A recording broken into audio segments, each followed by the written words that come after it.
When we picture the ancient Maya, we usually imagine towering stone monuments piercing the jungle canopy. But the archaeologists who ventured into the Lacandon jungle were looking for something else. They were trying to verify a story recorded in ancient texts, a sacred mountain that split open to release the seeds of human life.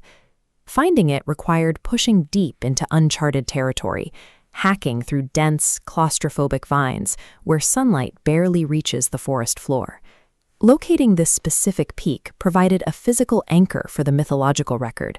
It shifted the archaeological mission from merely uncovering stone walls to validating the specific landscapes described in Maya belief systems. The explorers eventually reached a massive peak known as Chak-Akton. As they breached the exterior rock face, they noticed an unsettling geological anomaly. The mountain was entirely hollow. Inside lay a massive, pitch-black subterranean void. Deep within that darkness, the beams of their flashlights hit physical proof of human presence. They found perfectly preserved pottery sitting completely untouched for 2 millennia. These artifacts were deliberately arranged directly beneath dripping stalactites. This careful placement suggests the cave served as an active, sacred space, a physical representation of the Maya underworld. If this isolated, pitch-black cavern was heavily utilized for worship, an entire civilization had to be living nearby. The question was, where? To find that lost population, archaeologists followed the local water source, leading them to the striking blue currents of the Tuliha River.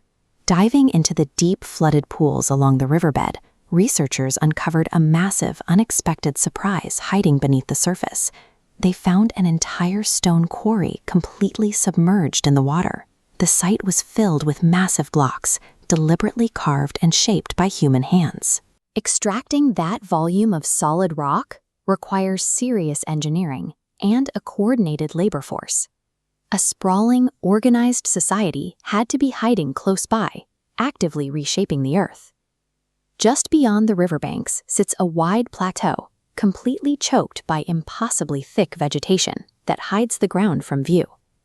This map shows an aerial LiDAR scan, using pulsed lasers to cut through the canopy.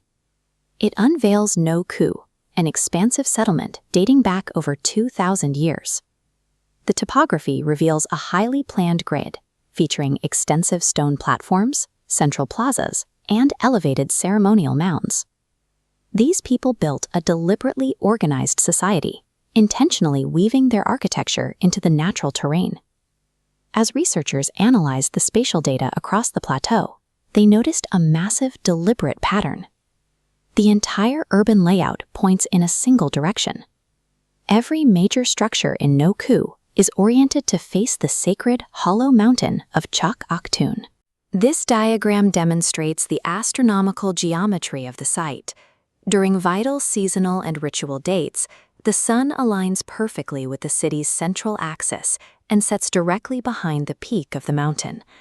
The Maya used precise, large-scale engineering to link the solid ground they lived on with the celestial movements above. Massive stone sites like Palenque provide the physical evidence of how the ancient Maya organized their lives and built their homes. But No Ku unites 3 specific tiers of the early Maya worldview. They worshipped in the subterranean underworld, engineered their daily lives on the earth, and aligned their architecture perfectly with the sky. These early communities built living mechanisms of belief. They constructed their city as a physical anchor, permanently tying humanity to the cosmos.